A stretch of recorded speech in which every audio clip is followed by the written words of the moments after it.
Namaste, everyone. Hi, my name is Dr. Asha Sadasivan, one of the co-founders of Shakti Global. We welcome you all to this webinar. Shakti Global is a humble platform to share fascinating information and education on spirituality, holistic health, and wellness. I would like to start with a prayer before I introduce the doctor. Sadashiva Samarambham Shankaracharya Madhyamam Asmadacharya Paryantam Vande Guru Paramparam.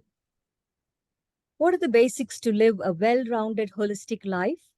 To help us understand this from an Ayurvedic perspective, today we are joined by Dr. Parthasarathy, a well-renowned Ayurvedic doctor and Chief Medical Officer of SDJ Ayurvedalaya in Coimbatore, India. In 2014, Swami Dayananda Saraswati entrusted him with this responsibility of setting up SDJ Ayurvedalaya. Prior to this, Dr. Parthasarathy was heading the International Training Academy at Ayurveda Pharmacy and served as a course director for programs organized in various countries, including Brazil, Switzerland, US, Argentina, Indonesia, and India. Dr. Parthasarathy has a mastery in Sanskrit language and can fluently converse in Sanskrit. He was honored with the prestigious title of illustrious guest in 2013 by the National University of Medicine, Rosario, Argentina. Subsequent to the workshop on integrating Ayurveda in daily medical practice for the doctors at the university. He has also conducted many short and long-term courses at several medical universities in South America and India. Dr. Parthasarathy is immensely passionate about propagating authentic and undiluted Ayurvedic concepts of ahara and vihara to the common man to solve the current day problems of information overload with fads and fallacies. It's time to integrate mind, body, and soul. This would be a 50-minute session with question and answer at the end. Welcome, Dr. Parthasarathy, to our platform. Please start when you're ready. Namaste. Namaste.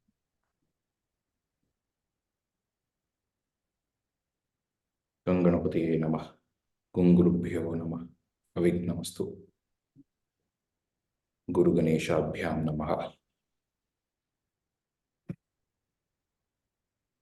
Thanks a lot for the introduction. Happy to see so many people have joined this session on a Sunday. I hope my voice is clear. Yes. Yeah. Yeah. I think I can share my screen to start the session. Yes, please.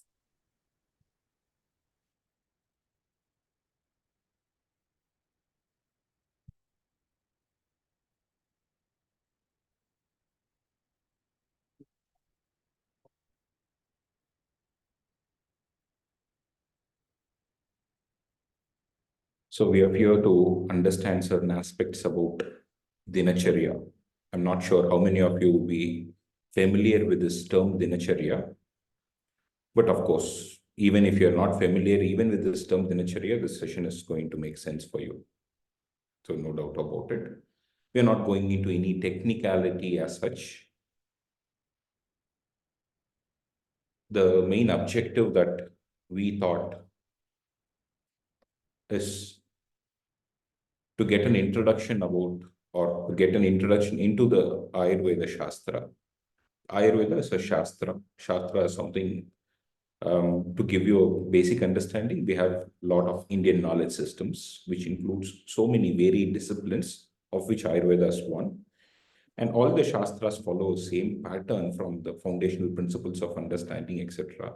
It follows the same patterns, follows the same logic and reasoning foundations, etc., so that we can do a lot of cross transfer of knowledge. We can do cross checking, cross counter checking with other Shastras. We can make use of multiple Shastras without any dilution of one particular Shastra. In fact, Ayurveda, not just Ayurveda, but Indian system suggests that we should always be Bahushruta. Bahushruta is always having knowledge about multiple Shastras, because Knowledge about multiple Shastras makes a person more wider, make a person to have a wider perspective of anything. As you would know, in those days, if you think about the old Vaidyas, there'll be an expert of Ayurveda, there will be an expert of Vastu Shastra, the same person will be an expert in the Asti Ayurveda, elephant reading elephants.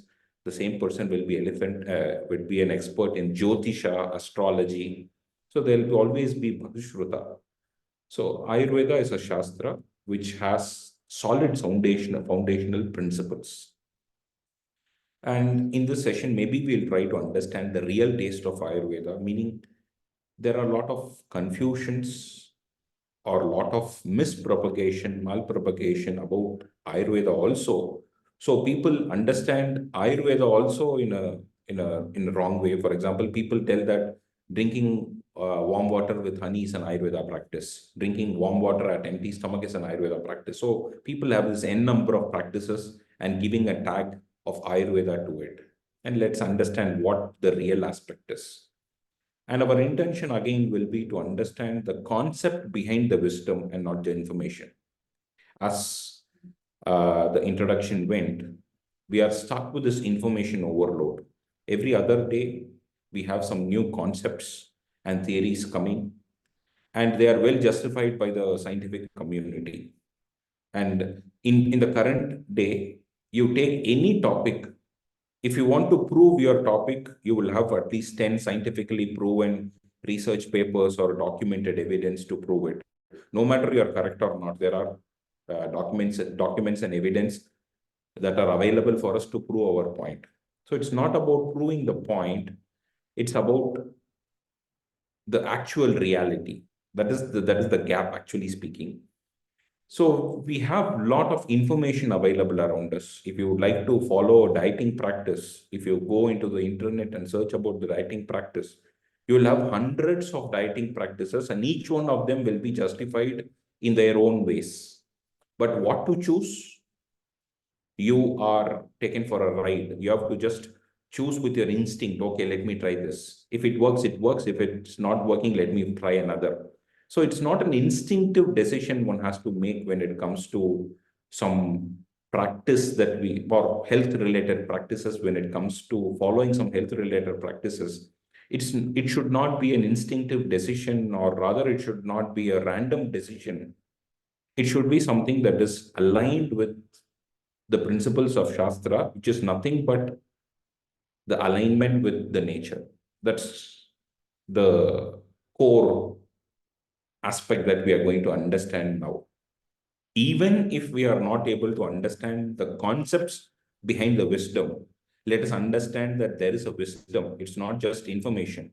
It's not just knowledge. It's a wisdom. There is a wisdom, a whole body of knowledge and wisdom in Ayurveda.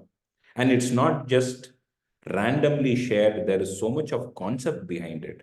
So let's take few examples and let's see how it goes. And in case if someone is willing to go deeper to implement this, of course, you can implement certain things right away in this topic. If you wish to implement, as Dr. Asha had mentioned, we can have a possibility to have some continued learning and take it forward for better implementation and better health practice.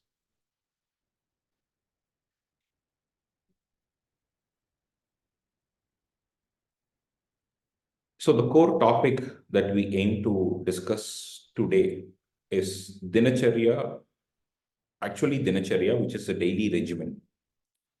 But it's not just enough that one knows about the details of Dinacharya.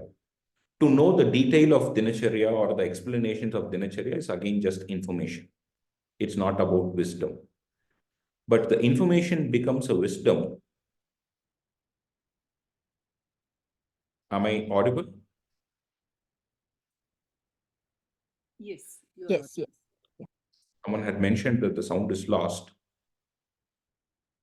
Was I lost in between? No.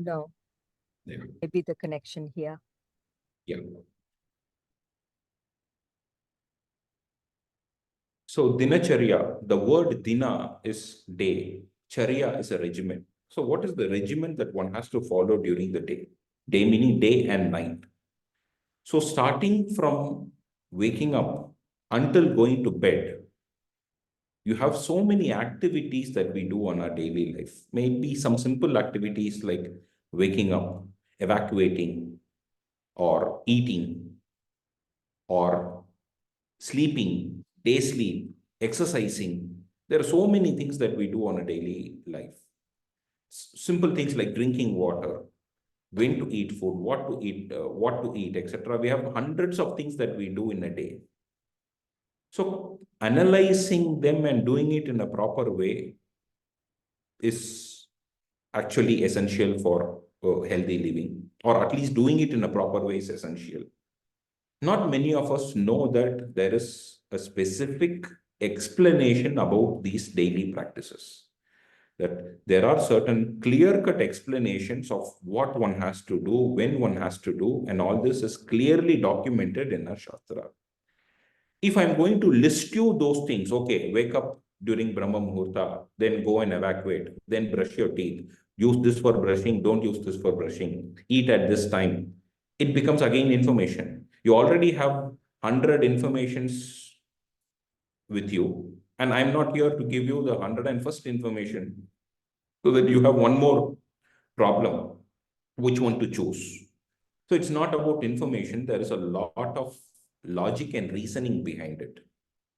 One has to understand that Dinacharya becomes just information if one is not understanding the customization of Dinacharya according to seasons. So on that lines, I would like to tell you that Ritucharya, there is a concept called Ritucharya. Ritu is seasons. In our Shastra, we have 6 seasons, not just 4, we have 6 seasons, but pretty much it fits into the concept of 4 seasons that people usually have. So it's not something new, it's the same. The 4 is expanded into 6, that's it, but it's very easy to understand as well. So there's a concept called Ritucharya where seasonal explanations are given.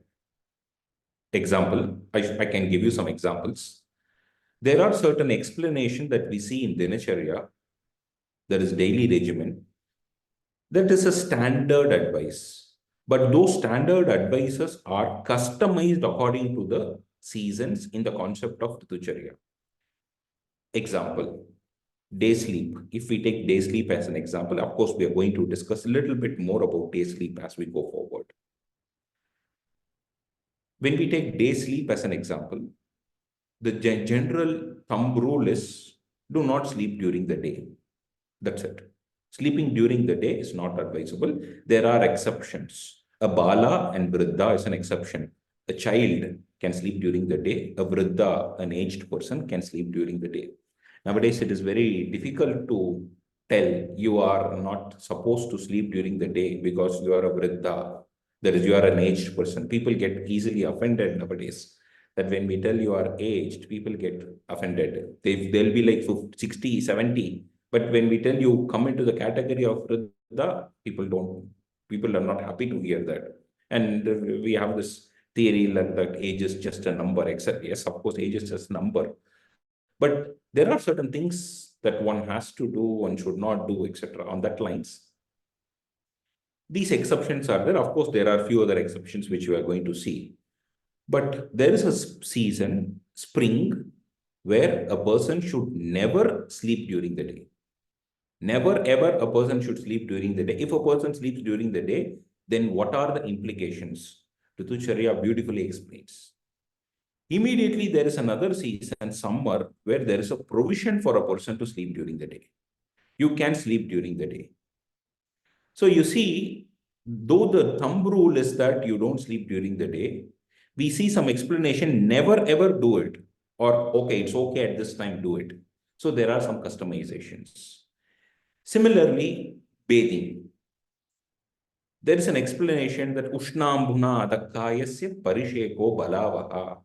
Use warm water to pour on the body for taking bath. If you have a parisheka, taking bath, pouring water on your body, like our showers or taking a bath with a bucket and mug, whatever it is, pouring warm water over the body is the best practice.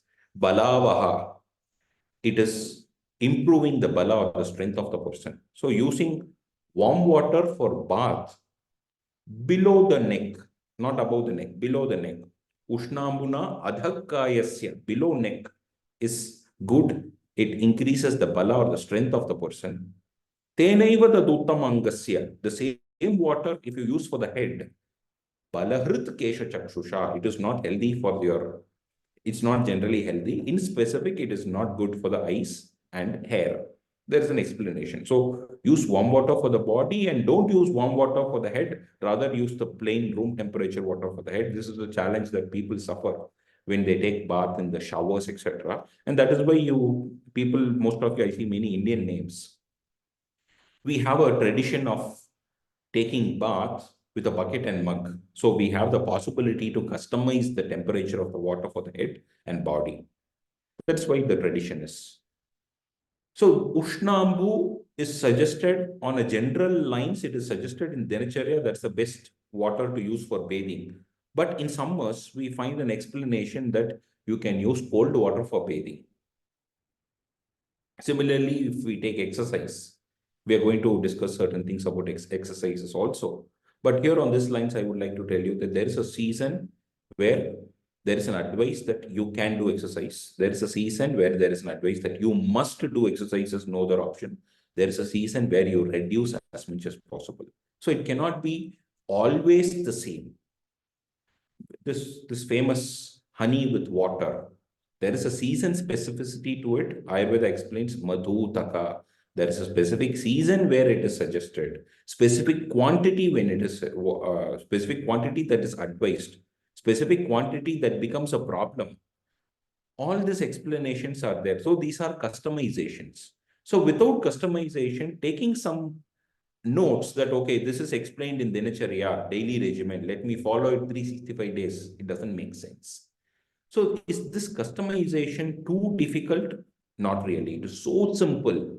How can I tell it is so simple? I'm going to justify it with another small logic.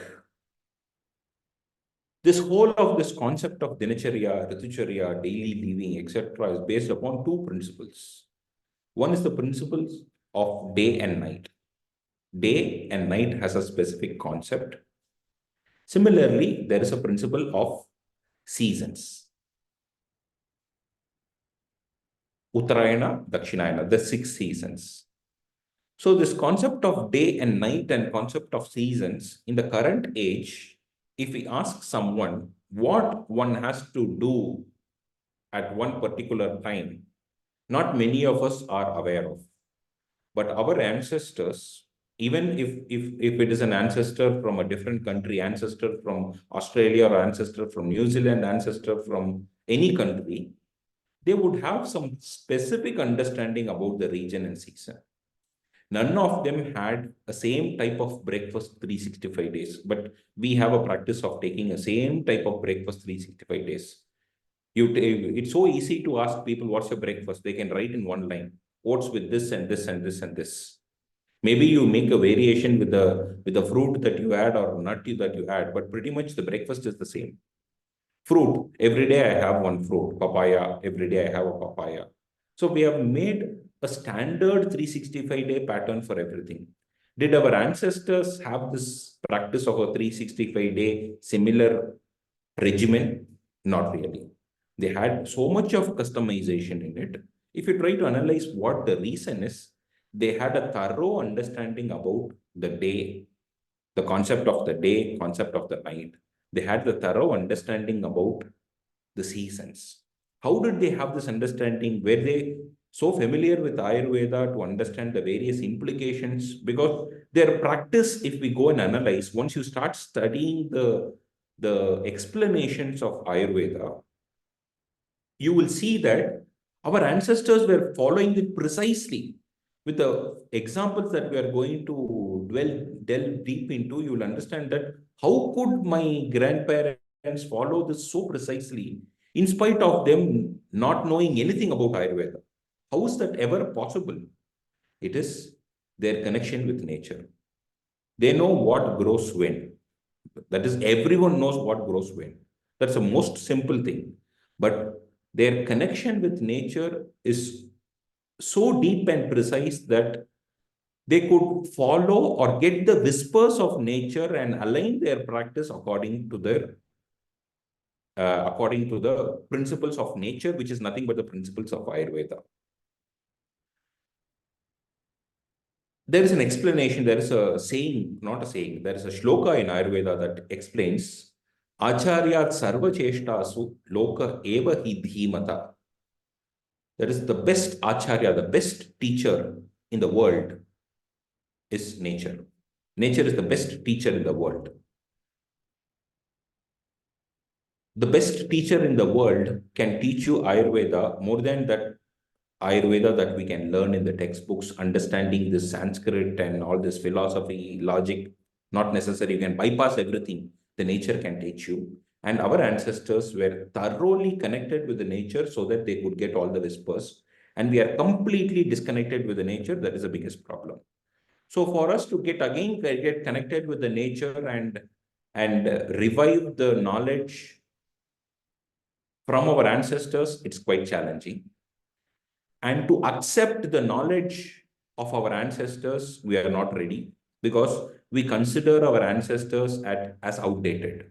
Or even if we have our living grandparent, great grandparent, you make our sons, our young generation discuss with our great grandparent. Our younger generation will believe that this older generation is outdated. They don't know anything about a computer, anything about a mobile phone. They don't know anything. So they don't know anything is their conclusion, but they are actually knowledge banks. The knowledge that they know is unmatchable. People, when they say a Panchanga, our great grandparents, etc., would talk from our Indian calendar perspective, Indian months, Indian calendar. They will tell what are they talking? They're absurd. They're talking something nonsense is what they believe. The new generation believes. But what they know is unbelievably, what do you call it? Deep with knowledge and reasoning. So we, the present generation, to get this possibility, getting back the connection of the nature is not that easy. One. Number two, we are not ready to accept the knowledge of our ancestors or the traditional knowledge of our own older generation people. We are not again ready. And even if we accept that, there is a lot of transmission loss that has happened. Our grandparents, older generation, they'll have a concept. And as it passed on to various generations, it all got diluted. So we are stuck. So the only way out is to get or revive this knowledge about the nature, the concept of the day, night, seasons, etc., with the help of the Shastra, which is nothing but the documentation of the principles of nature. So with this, I'm not going into this, explaining this technicality, etc., because I'm here to give you an overview. So I'm not going into the technicality. But one thing here I would like to strongly mention is, with the principles of nature, one thing that is very clear is there is a time for everything. Every activity, every single physical activity, or every activity that a person does has a time specificity. Wake up, sleep, when one should sleep, when one should wake up. Okay, it's fine that now the modern age will tell that I need 8 hours of sleep. Fine.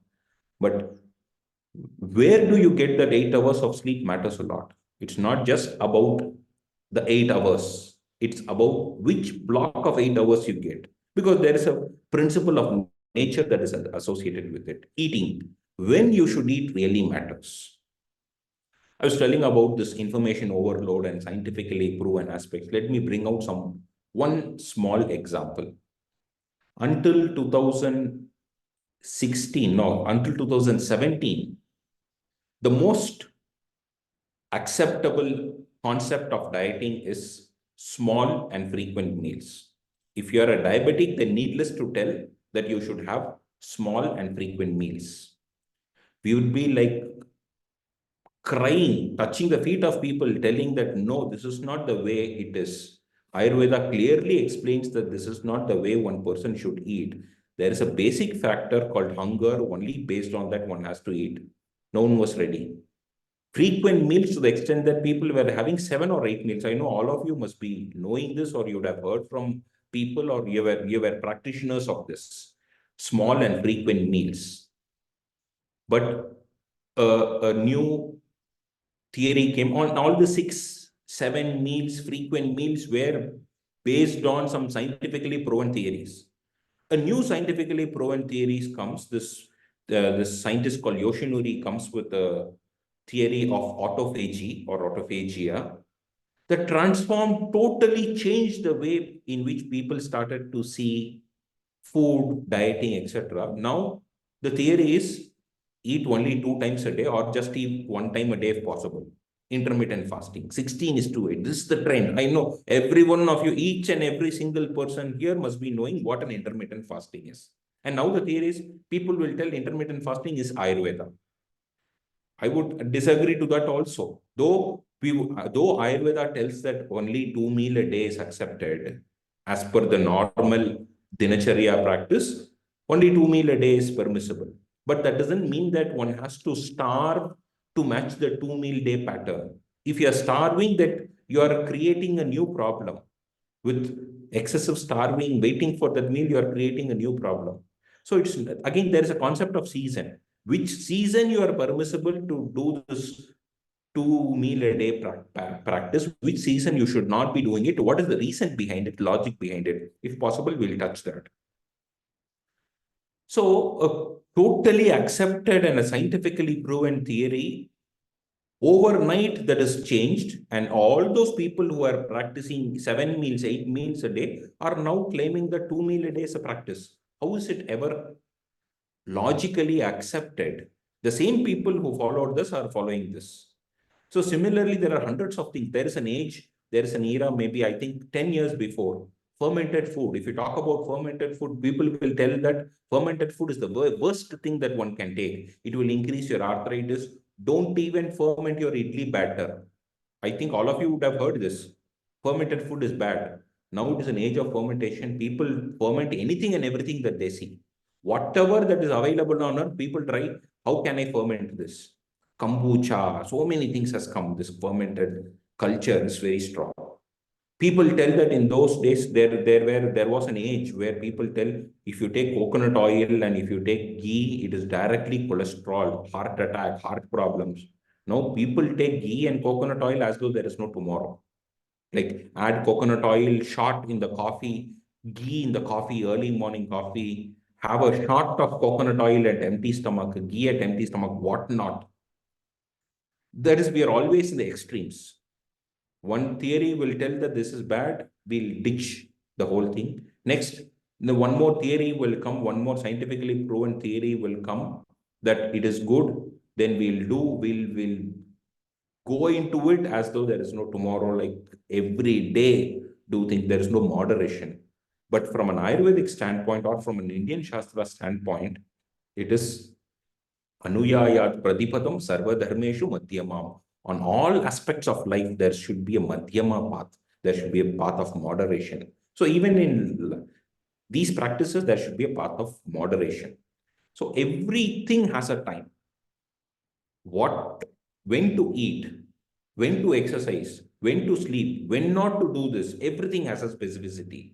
Now you must be knowing about this concept of circadian rhythms. Circadian rhythms, it's a relatively new theory. Circadian rhythms has brought one more layer of acceptability to Ayurveda, mentioning that it is not just about what you eat, what you do, how you do. It's about when you eat, when you do, and how you do. They are bringing the concept of what time is the best suited time for this. But again, there is no moderation, the path of moderation. There is no completeness or all-rounded understanding on the basis of fundamental principles in that circadian rhythm concepts also. I can justify that with one theory telling that the circadian rhythm concepts believe that it's just the whole thing about dieting is just about the time of the food.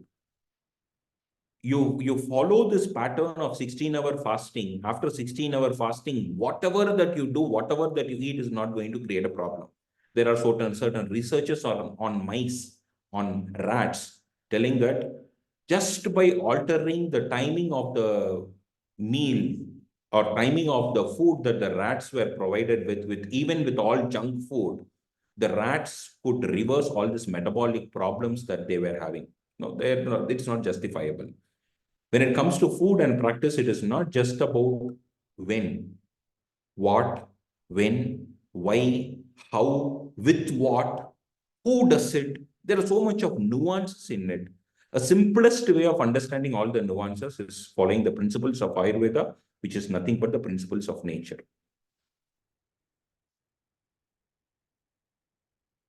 I think I have half an hour more. So we'll go in. The same is the concept of Rithucharya, the seasonal understanding. Which season, what one has to do, what one can do in one season becomes completely unacceptable in another season.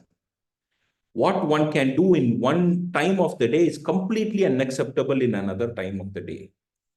For example, nanaktam dhadi bunjeta. One can never take curd in the night. But curd in the day, it's fine. Curd in the night, no. Okay, curd, not acceptable. How about buttermilk? They are totally different because there is a samskara, there is a processing. And again, on these lines, I would also like to tell you that there is a big misunderstanding about processing. There is a common man, if you ask, processed food is bad. So what is our understanding about processed food? Anything that is processed is bad. A wrong theory. You have to understand what a processing is. What is a correct processing? What is an industrialized processing, or what is an ultra processing? If every processing is bad, then we should not be cooking our rice. Rather, we should be eating our raw rice. Our Shastra explains, samskaro hi guna antaradana muchyate. Samskara, processing, is something that enhances the property of food substances. Guna antaradana, it enhances the property. I can give you a simple example. You can take 1 liter of milk, prepare a ghee out of it. It has so much of steps. You take a milk, make it into a curd, you churn it, you get butter. In the process of, as a byproduct, you get this buttermilk. You take this butter, cook the butter, you get a ghee. There's so much of processing associated with this. If you drink this 1 liter of milk, you cannot digest it. Rather, you can have multiple problems, like you can have even diarrhea. But if you take the product of this milk, which will be 2 teaspoons of butter, then, 2 teaspoons of ghee, this 2 teaspoons of ghee can enhance your digestive fire.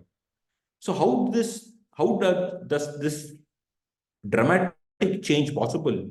It is because of the samskara. I told about yogurt, curd, and buttermilk. It is one samskara called churning, which transforms the property of a curd to a buttermilk.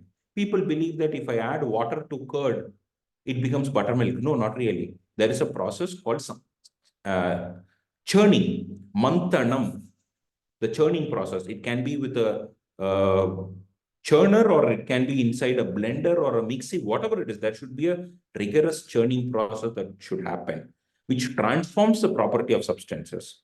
Like yogurt or curd can cause something called shobha, water retention, whereas buttermilk can cure shobha or water retention. A problem that is caused by curd can be cured by buttermilk. So you can understand the day-night difference between the two substances. But how do we understand them? How do we differentiate the understanding? We tell, okay, probiotics. That's it. In the name of probiotics, we don't have a differentiation of the two substances. So with this, you can understand how samskara, how processing is helpful. At the same time, ultra processing or industrialized processing is something which is problematic to us. Like the removal of the gluten, non-gluten food, and so many stuff like that, which is against the concept of nature. like the white color maida or the all-purpose flour that we get, they are industrially processed. We know the list of industrially processed food, but don't generalize processing. So I was in the context of explaining the different aspects of the day, different practices of the day. There is a specific advice on specific aspects of the day. With the circadian rhythm, we understood that Ayurveda goes one step more than the concept of circadian rhythm, making it more precise and more customized.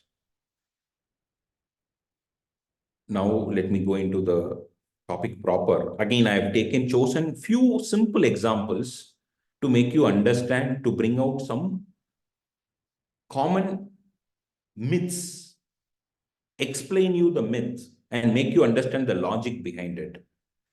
If I would tell that, if I open this forum to give me an answer, that maybe let's try. Which is the good time to drink water during our meal? Is it with meal or before meal or half an hour before meal or half an hour after meal, or you should not drink water after the meal? You come up with your, you can try to type in the chat box what your view is. 30 minutes before meal. Yeah, please share. No harm. We are going to discuss on the half an hour after. No water. 30 minutes before or after. 30 minutes after. Depends on thirst. Little bit of water with meal. Depends on thirst. You see, there are roughly 5-6 answers, but the 5-6 answers are totally different. Do you agree with that? I'm just taking a most simple thing. No fruits, little water. No. Again, 7th question is also a different viewpoint. We are discussing about the most simple thing that we do every day. 3 times, 4 times a day, we are eating, we are drinking water. If I'm asking what is the correct way of drinking that, we have 7 different opinions or 6 different opinions about this. And all these opinions are justifiable opinions. They have their own logic to justify. But what is the logic that you have to justify? Is there a foundational principle behind it? No. There can be some research papers telling that, okay, this is good and this is that. But do we have a real theory or a concept behind it? Let us see what is the theory behind it. What is the concept behind it? I'm sorry.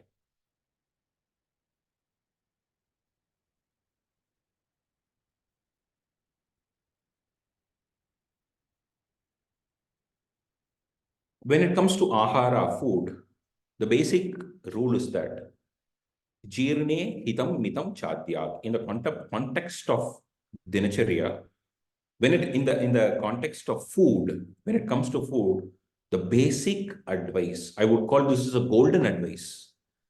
Jirne hitam mitam chatyat. Jirne. Jirne is after when you're completely digested. When you have completely digested your food, you are ready for the next meal. If I ask this question, have you completely digested your previous meal? I get a question back. How will I know this? Is a question that we get. I will give an answer. We have an aspect called hunger, which is an indicator that tells us that I have digested my previous meal. How will hunger really look like? People really do not know. I don't know what hunger is. This is the answer that we get. I think most of you will agree to me, second me with this idea that this is the current age or this is the current society. So Jirne, having digested the previous meal, which is very well indicated by a factor called hunger, not the hunger from here, the real hunger. Hitam, the most suitable food. Mitam, in an appropriate quantity. Hitam, most suitable, appropriate one. Most suitable. What is suitable for me might not be suitable for you. What is suitable for me in this season might not be suitable for me in another season. What is suitable for me in this season might not be suitable for you in your season, because we are far apart, in a different country, in a different weather, different availability. Forget about all this. What is suitable for me now is not suitable for me in the evening. You see how much of detailing is there, and so much of detailing. Can I understand all this?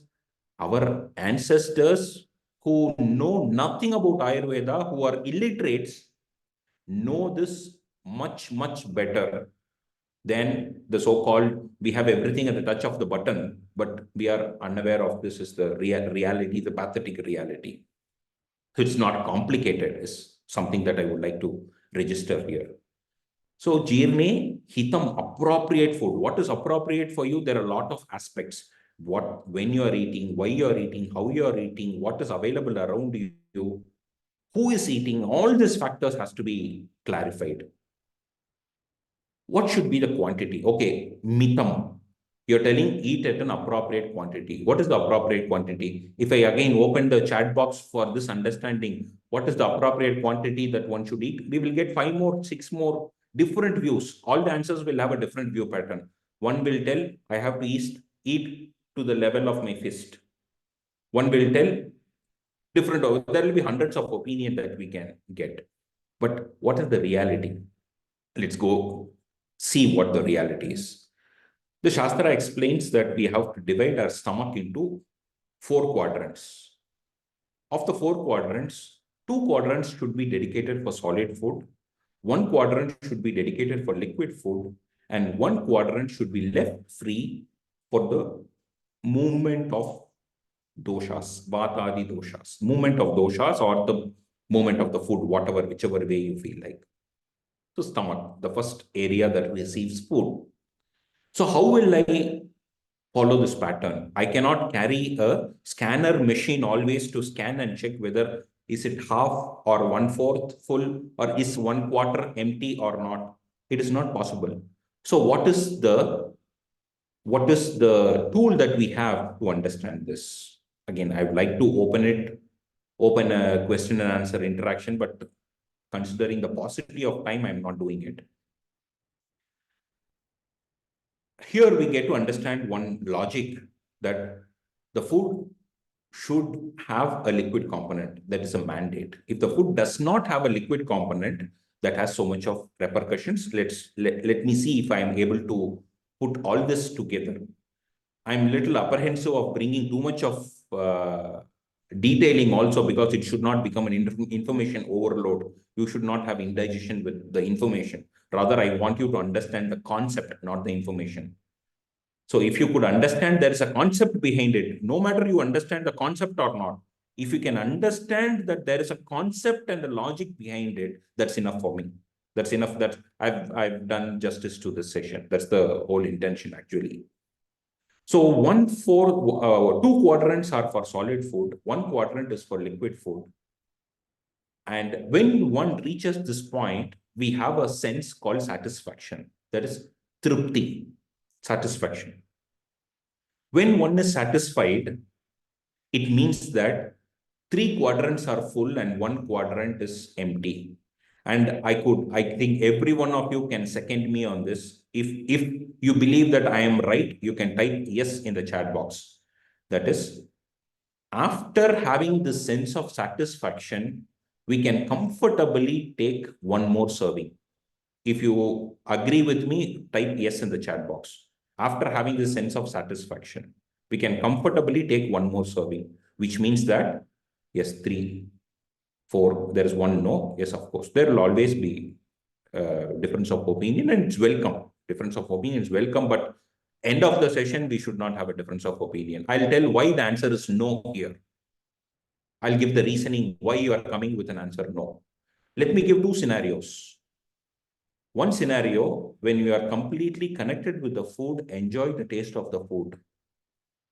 And which is directed, our Shastra directs us to do it. Our grandparents would tell, don't talk while eating. Don't read while eating. Don't do this while eating. Annam brahmeti vejana. Consider food is Brahman. In fact, in our Bhagavad Gita, we do our prayers before eating. Brahmarpanam, Brahmahavir, Brahmagno, Brahmanahutam, Brahmaivatena Ganthavyam, Brahma Karma Samadhina. We do these prayers before eating. Aham Vaishwanaro Bhutva Praninam Deham Achrita, Pranapana Samayukta, Pachamyannam Chaturvidam. We do these prayers. Why do we do these prayers? Because Annam is Brahman. This is Brahma Karma. And eating food is compared to the process of Havan, a Homa. This digestive fire, the Vaishwanara, the digestive fire is compared to the fire of the Homagunta. The food that we eat is the things that are offered in the holy Homagunta or a Havan. See the comparison. So this is the holiness of the process. This is the sacredness of the process. We see eating food as a sacred process.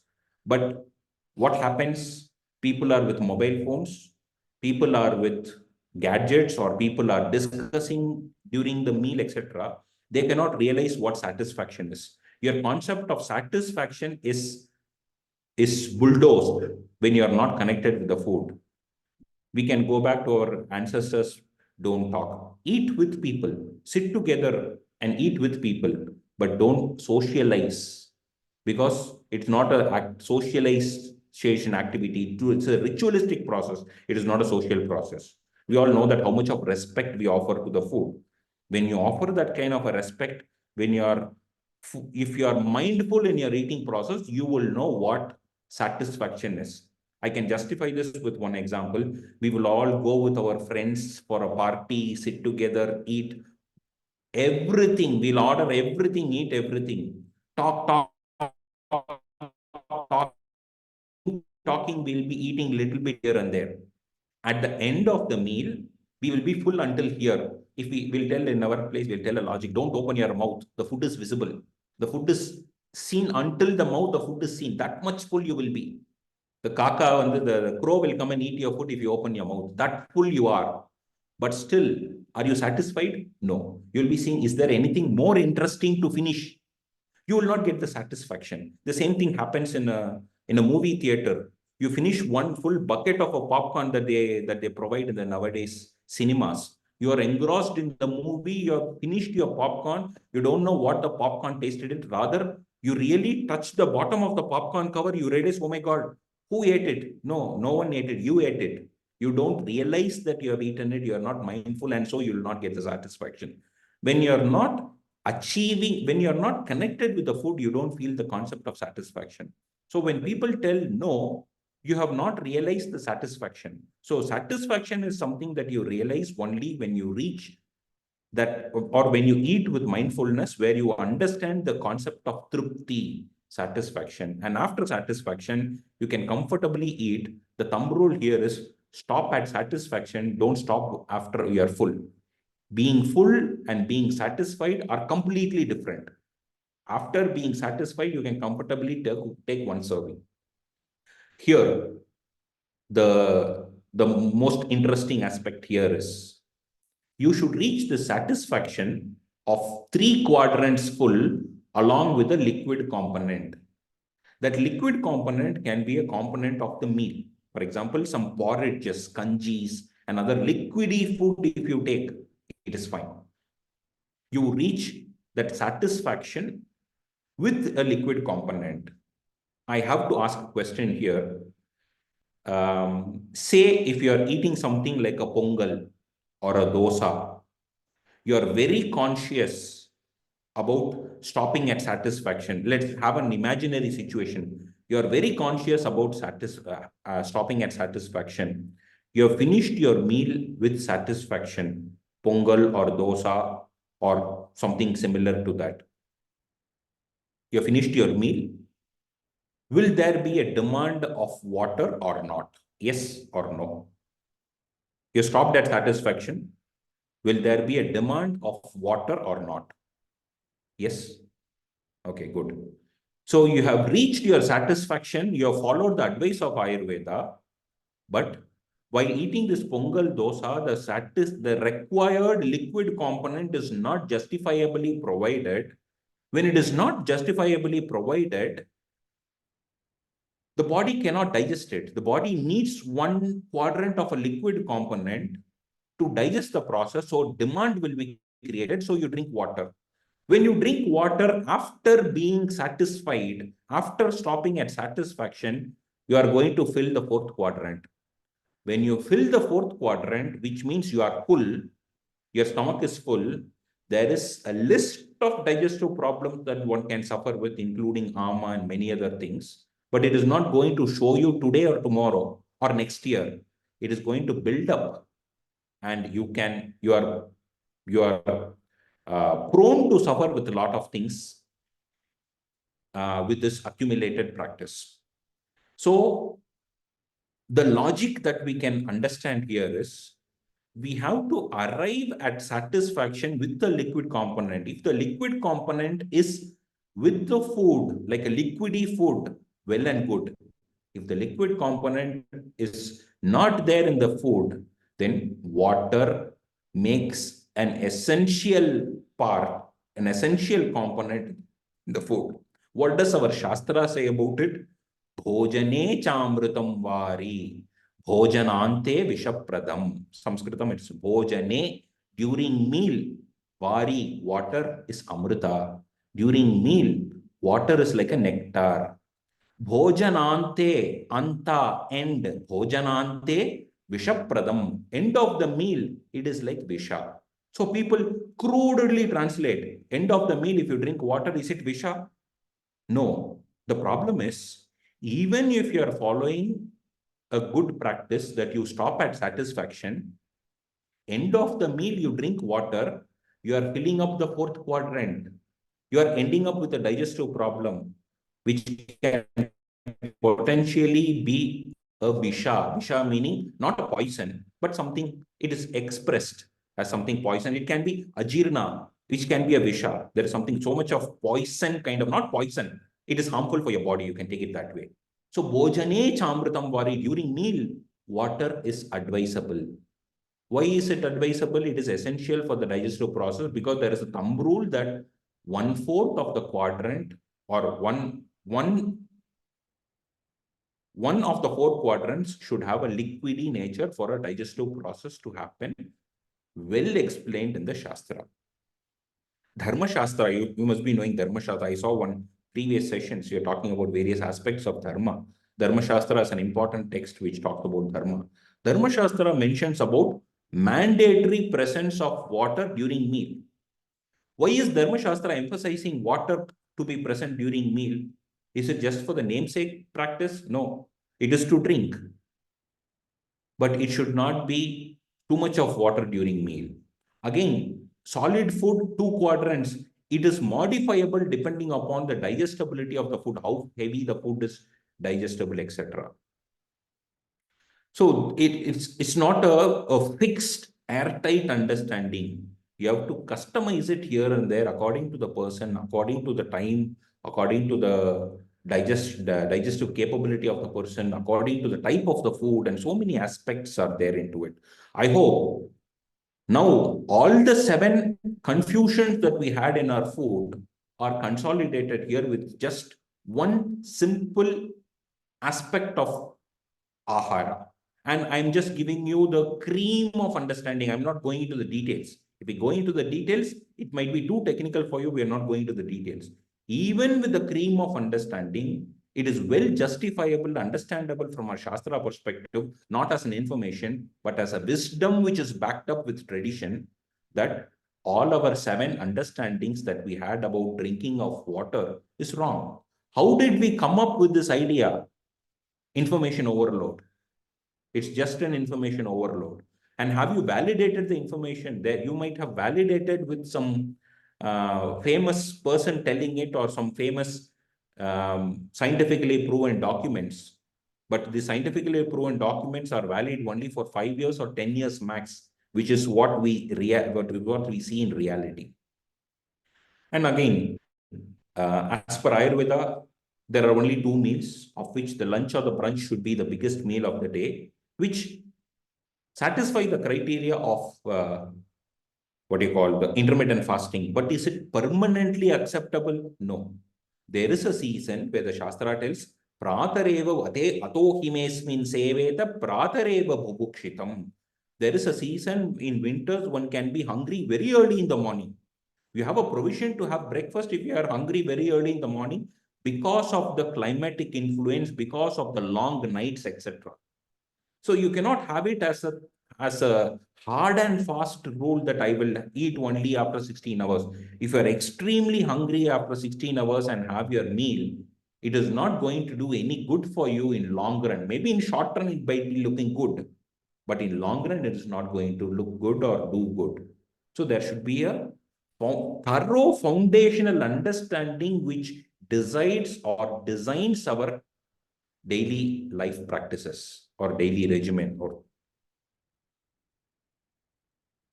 exercise. On the same lines, let us see. Exercise is something that drains us. I hope all of you understand it. Because of this, I'm going to this chart. Forget about all the internal detailing. You understand one thing, that the right side is the day, left side is the night. How many minutes I have? Oh, I'm close.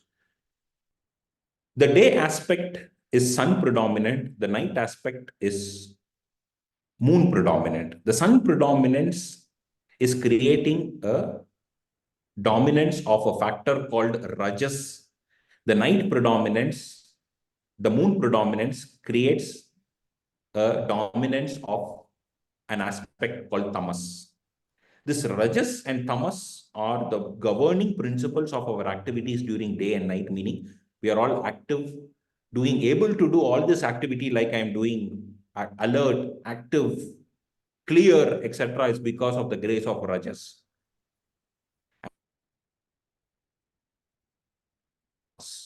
And how is this dramatic change between rajas and tamas happening during sunrise and sunset? It is because of sattva, the amazing factor called sattva that does the transformation. And hence, sandhya is very special. Sandhya, the juncture of day and night, the juncture of night and day is very special. We do sandhya vandana and many other aspects are there. When it comes to exercise, if someone is doing exercise in the night, you are activating the rajas phenomenon in the night. Rather, you should be activating the tamas phenomenon to be able to sleep. If you are activating the rajas phenomenon, the day phenomenon during the night, you will not be able to sleep. You'll be struggling with sleep disturbances and so on. If you do it at midday, your heat of the body is increased. So it's not an ideal time. Night, taken no, not acceptable. Evening, according to the principles of nature, one is completely drained in the evening because of the activities of the day. It's like our battery, cell phone batteries being drained in the evening after a lot of physical work, a lot of activities of the phone. Similarly, in the evenings, we are drained. So evening is not a right slot. So which is the right slot for exercises? Morning at empty stomach. Again, there are a lot of things explained about moderation. One point, let me quickly do that. Gajam simham iva akarishan bhajan nati vinashyati. When you do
Huh?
Sorry, everyone. Doctor is just reconnecting.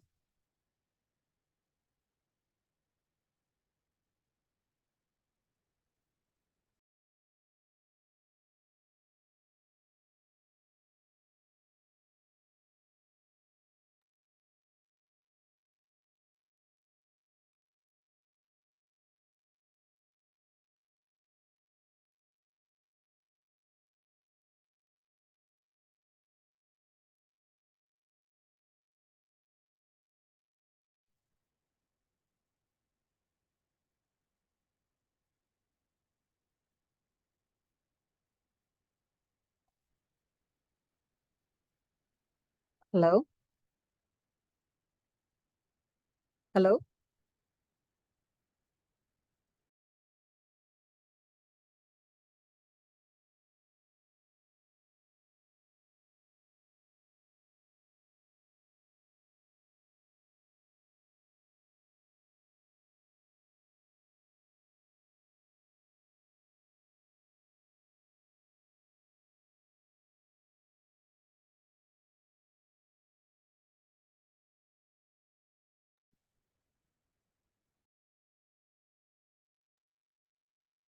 Sorry, everyone. Dr.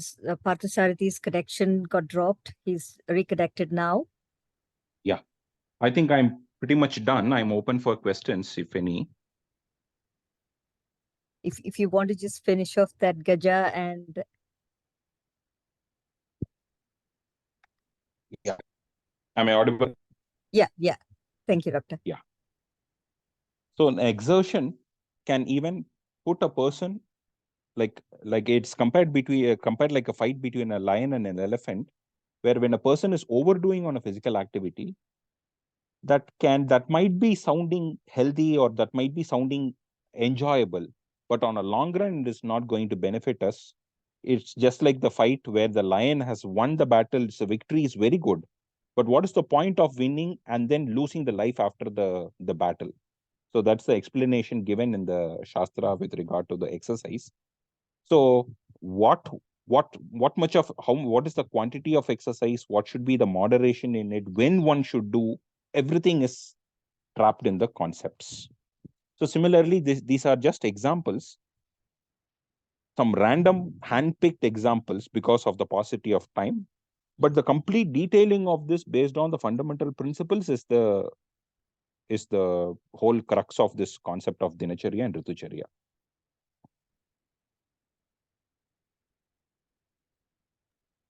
Thank you, Doctor. There are a few questions there. If you don't Yeah. mind, we'll go through them. Yeah, sure. The first question is, how many hours of sleep is ideal and how to achieve that through Dinacharya? No, again, there is no justification about, there is no one solution one solution that fits everyone. There is nothing like that. And there is no one solution that fits one person in all seasons. There is no one solution that fits the same person in different scenarios. So it is always a subjective. That subjectivity is each person has a different requirement. And a person who's predominant with kapha might require definitely 7 or 8 hours of sleep. A vata predominant person might require a less amount of sleep. So that is what do you call, that is unique to a person. But the one thing that is most essential is the hour of sleep. That is, one should be at least be sleeping by 10 or 11, because there is a yama called Kali Yama, the mid part of the night, where one should be definitely sleeping. When we lose that time spot, and when we are asleep in a different what you call, in a different time frame, that is when we sleep at 11 and 12 and continue to finish the sleep at 8 in the morning, that doesn't satisfy the requirement, actually speaking. Yep. There's a follow-up question on that. Yeah. Will be that in spite of following the sleep hygiene, eating the dinner at the right time and going to bed, a lot of people report that they're waking up at around 2 o'clock. Okay. How do you manage that according to Dinacharya? No, again, there's a full cycle of understanding. How is one, how is the concept of the day completely practiced, how is the concept of the night completely practiced matters. Having a sleep disturbance, nowadays people tell that if you have a sleep problem, okay, take this pill, take melatonin, or take this substance, your sleep will be improved, is not Ayurveda. How do you organically achieve it? By following the complete principles of day and night. How do you how do you enable the tamas of the night to be strong enough to have that sleep pattern is something that one has to work on. It's not just one solution that one small practice of pressing some area where you can get sleep will not be the ideal option. Where it is a cyclic response that one has to get by following the practices in a holistic way. Sure. There's another question. Can you please also elaborate on when to drink warm water and when to drink non-heated water? Okay. There is only one time during the day where conceptually one should not drink warm water during the day, meaning warm water is immediately after waking up. Because I told you, there is a day and night difference between what is happening during the night and what is happening during the day because of the internal phenomenons, which I explained with the concept of Rajas and Tamas. So drinking warm water as a first thing in the morning is definitely not acceptable during the day. One thing that is acceptable to be drunk warm as a first thing in the morning is Sukoshna Kshiram, pleasantly warm milk. But drinking warm water with honey, etc., I would tell it is against the concepts. Yep. But other than that, drinking warm water during the day, during the day, is well accepted. And warm water which is still warm and warm water which is made warm and brought down to room temperature, they have completely different properties. So again, depending upon the necessity, we can do some tweaking what is required. But throughout the day, drinking warm water or warm water which is brought down to room temperature is fine. Sure. There is one season where drinking warm is not acceptable, which is summer, which we all know. And as a continuation of this, there are only 2 times in a day where the Shastra would accept a person to drink water even without having thirst. One, as a first thing in the morning, we call it as Ushapanam. Ushas is a period before sunrise. Before sunrise, one has a provision to drink Ushapanam, which is maximum 720 ml, but no one should force to reach 720 ml. Maximum is 720 ml. One can drink whichever quantity is acceptable. This water need not be a boiled water. It can be a plain water. It need not be a pre-boiled water, but a water, nowadays people store water in copper vessels, etc. That is fine. Need not be a pre-boiled water that can be drunk as a first thing in the morning. Ushapanam is always a body temperature water or a room temperature water, but not a warm water. Thank you. There is one more time where a person need not follow the pattern of water for thirst is during the meal, when you drink a little quantity of water during the meal. Except these 2 times, one has to drink water only when there is a thirst. Some of us are in shift work. What are your suggestions for such people? Again, it's a detailed answer that it's quite detailed if I should go into the, if I should give you a clear answer, but the logic is if you have a standard shift, that is, if a person is having a regular night shift, works 365 days in night shift, or at least 200 days in night shift, it is still fine. And on the holidays, you have to follow the same routine of the night shift pattern of sleeping during the day and being active during the night, where the body clock will adjust.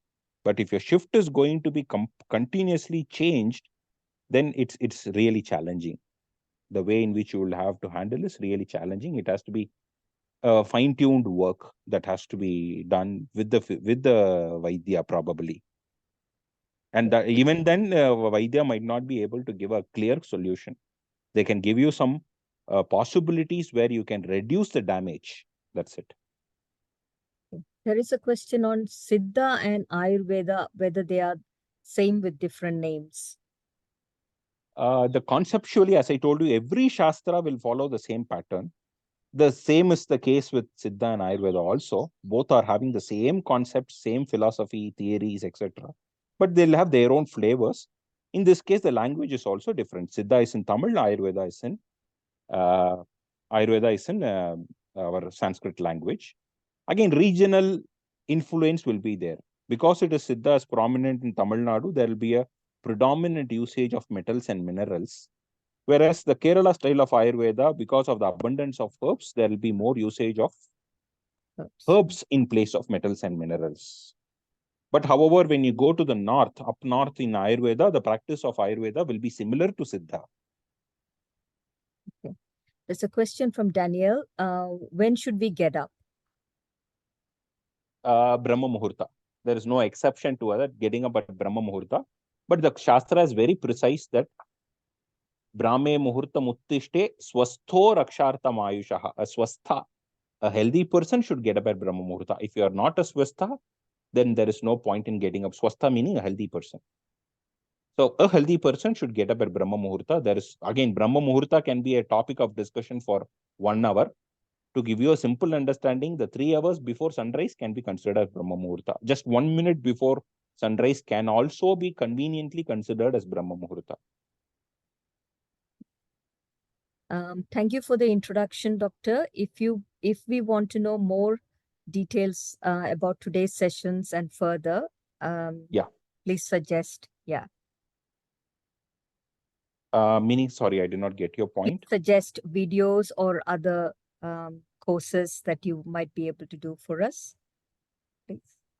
Yes, if there is an interest, if there is that is on these lines, it's not about our logic or our thought process or our methodology is not to give solutions, to empower you with tools where you can find solutions. If people have this kind of an interest, then yes, we can plan some sessions, or they can also be a part of this existing Ayurveda Upadesha, which I have shared with you. Maybe for a community, we can see some special arrangements that we can do for them to be a part of this. But if we are in the part of this learning community, our first and foremost priority is to understand the Shastra in its way and not to find answers for our problems. Answers for your problems, one should arrive at an answer with their own tools, which is the wisdom of Ayurveda. And the process is not an easy process. Anything easy that we get might not be sustainable, or anything appropriate that one should get will not be easy to be achieved. So one has to have that patience to get this knowledge and make use of this knowledge in their daily life. We can have any way of taking it forward. I'm open to take this forward in any way. Sure. This brings us to the end of the episode, and I wish we could have had a much longer episode with more in-depth discussions on Dinacharya. I hope it's given an overview to everyone. I would really like to extend our heartfelt gratitude from the Gold Coast community as well as from Shakti Global to Dr. Parthasarathy for sharing his insights and enriching our understanding, and also for taking out the time for us. And thank you all for your active participation and thoughtful engagement. The success of these sessions lie in your eagerness and enthusiasm to learn. We welcome expression of interest from you all for more detailed courses in Ayurvedic insights. Thank you once again, Doctor, and to our wonderful audience. Until our next meeting, stay inspired. Thank you so much. Well, thanks for the opportunity. Thank you all for being a wonderful audience. Thank you so much. Thank you. Namaste. Thank you, Doctor.